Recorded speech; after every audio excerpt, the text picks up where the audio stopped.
guys, so it's actually pretty late. It's already noon. I was planning on going to the library today because I have an assignment due tomorrow, but I decided not to go to the library. Instead, just tried to work from Adrian's.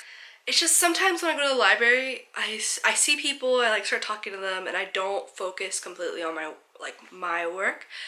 And I think that, especially because this assignment's due tomorrow and I still have a lot to do, it was better for me to just, come somewhere where I could be by myself and think and not have to run into other people. Even though I'll probably get messages, it'll be easier for me to just stay somewhere by myself. Today my major goal is to get a lot of this assignment done so that tomorrow I have very little to do. It's gonna be a very chilled out vlog today, but because I promised to post a video every single day in April, I'm making sure to take videos that I can post regardless of what I do, and hopefully somehow make it interesting enough for you guys. I also need to go get lunch at some point because I don't think there's anything to eat here. Actually, there probably is something to eat. I just don't know how to make it to a meal. Probably go get lunch in about an hour or so. But before I go get lunch, I want to try to set up my assignment so that I'll, be more motivated to finish it sooner.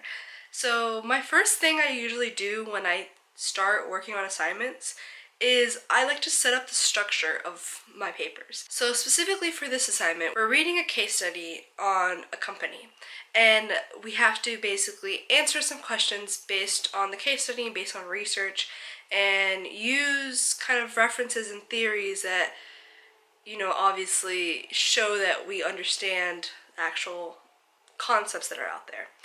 But the first thing I like to do when I start my assignments is set up the structure. So I'll open up Word and I just add the cover letter, put the title in, put my information that I have to put in every single assignment, and then I'll make sure that there's a table of contents. And the way that I do the table of contents is I just have it so that Word sets it up. It's probably be easier for me to just show you guys straight away exactly how I do it. Let me start back from the beginning. I basically start by going into Word and creating a cover letter. You do that by going into Insert, Cover Page, and then there's a variety of options that you can choose from. Then I go into References and I click on the Table of Contents button. And the Table of Contents one, it just basically makes sure that it looks at all your headings throughout the whole assignment, and it puts those specific headings already in the Table of Contents. You just update the Table of Contents and it's there. Once you add the Table of Contents, at first it's just gonna look blank. It's gonna say no headings found because obviously you have no headings in your document yet. But once you start adding the headings, you can update the Table of Contents and then it'll show them all below. So I'm gonna show you guys how that looks real quick. So underneath the Table of Contents, I put in a page break, and you can do a page break by going back to Insert, and there's a button that says Page Break. Page break just literally takes you to the very next page, leaving all that blank space below the first page. So it kind of makes sure to kind of clean up your assignment. I like to put my sections on different pages. It kind of looks cleaner that way.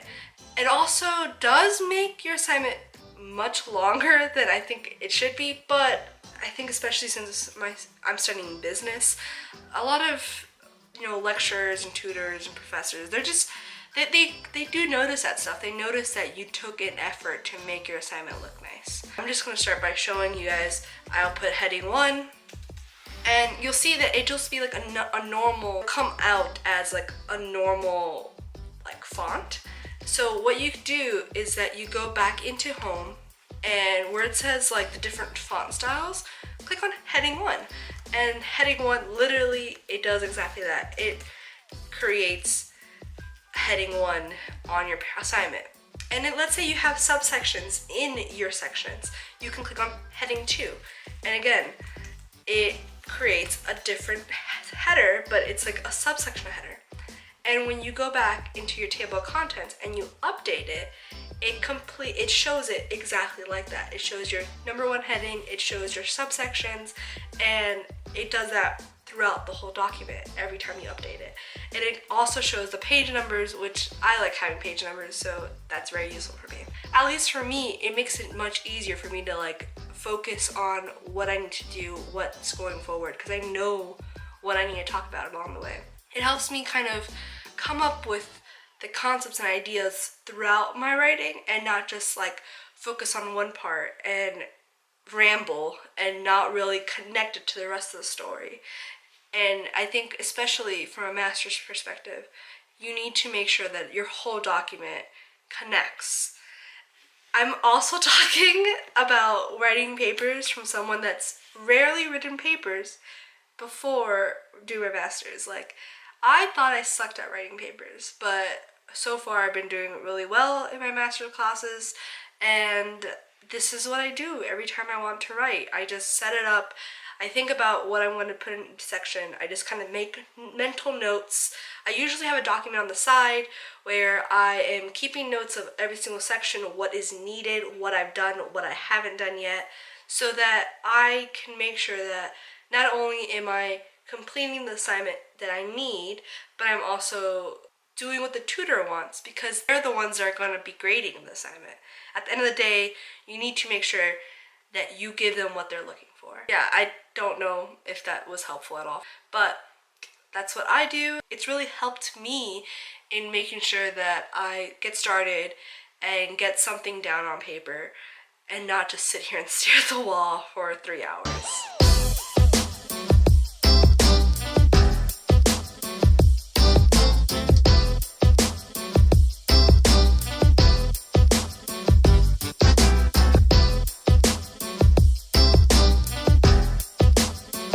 So I'm gonna really quick go down to Asda and get some stuff. I haven't had lunch yet, so I think I'm gonna get lunch and just something that I can eat for the next, Floor 0. As soon as I got outside, I realized it's probably gonna start raining soon, so went to get an umbrella and now officially walking to Asda.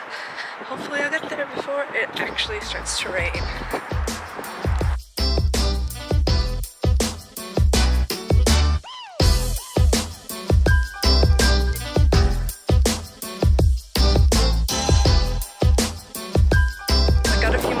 Than I expected. That's okay. Just trying to get some snacky stuff because I know I'm going to be working on this assignment all day long and most likely tomorrow as well, so yeah, it's alright. Definitely stuff that I'll eat eventually. It's actually not rainy anymore, but it's like definitely windy now, so it might be hard to even hear what I'm saying right now. So shopping in the UK is much different, I feel, than it is back in the US. Like, for one, I never would take a bag to the store in the US. I mean, I know that in some places in the US they have started like kind of making that rule that you pay 10 cents every time you get a bag, but here it's been for a while. I think they've had it already, so yeah.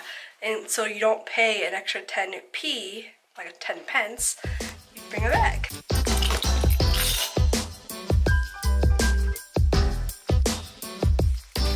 Another big difference, at least for me personally, when I go shopping here in the UK is that like there's not as much variety, I feel, as there is in the US. And I know some people like Adrian feel that, oh, I don't want variety, I just want to know like what's the best thing, get that, and that's it. But I like having variety. I like having options. I like not having to just choose like one or two things. Like, I want to know like, oh, what can I have, right? But I think that's just the American me coming out. So I'm back sitting here at the table trying to finish this assignment, and honestly, I'm on the struggle bus. I just can't seem to figure out exactly what to write, and it's 3,000 words, which is a lot, and like almost all the assignments I've had this term have been around like 1,000 words, so this is 3 times the amount, and I think I really just need to focus. I bought Pringles because I was like, I want something to snack on while I'm studying, well, studying, but writing this paper. I don't know what it is, but whenever like I'm really focused and writing stuff, I feel like I have to snack, and it's really bad because I should, you know, you shouldn't just eat to eat, but when I'm like really into focusing, I'll like focus for like 2-3 hours, not think of anything else, and then I'm like, man, I'm hungry. I really want to go eat something. And I'm not sure if it's just me or if it's like one of those things that you're using like a lot of your brain power and so you get hungry.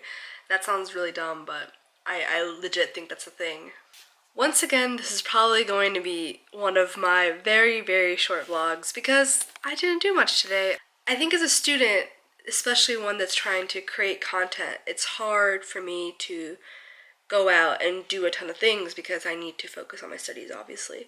And because of that, I think it's best for me to end this vlog here. Because if I keep thinking about vlogging, I'm not going to focus on writing this paper. A few more tips about how I write my papers. So we've been having to do this case study, and when we do the case study, I like to go through the paper and just highlight a few things that I think will be relevant to the assignment. These are the points I know are going to be relevant. All the other stuff is just fluff. Like I said earlier, I like to keep one Word document open where it's my real paper, what I'm actually writing, everything set up. And I like to have a second Word document open where I can really look at the different parts of the case study, topics, different references I'm going to use. So yeah, here you can see I started with the introduction, background, about how many words I'm going to write, then the different questions I have to answer and how I'm going to do the subsections in those sections. And at the end, I also have a conclusion. Here, I'm writing some main points from the case study. And so yeah, it's very basic, but I like to keep it on the side because instead of, you know, looking back at the case study for everything, I know that these are the main points, and then when I go back to the case study, if I need a point, I know that I've highlighted it somehow. So it's highlighted, I have notes on the side. It's a lot, but I think this is the best way I work. I'm also someone that works really well under pressure, so today, for the fact that this assignment is due literally in a day, I am gonna sit here nonstop and write because I know it's something that needs to be done. Anyways, thank you guys for watching. I know that these vlogs are short, but I promise I'll be doing interesting things eventually. Today is the 4th of April, but I'm posting a video every single day in April, regardless if it's a vlog or any type of other video that I get to make. And make sure to subscribe, and hopefully I'll make it. I'll make it all through April. I'll see you guys later.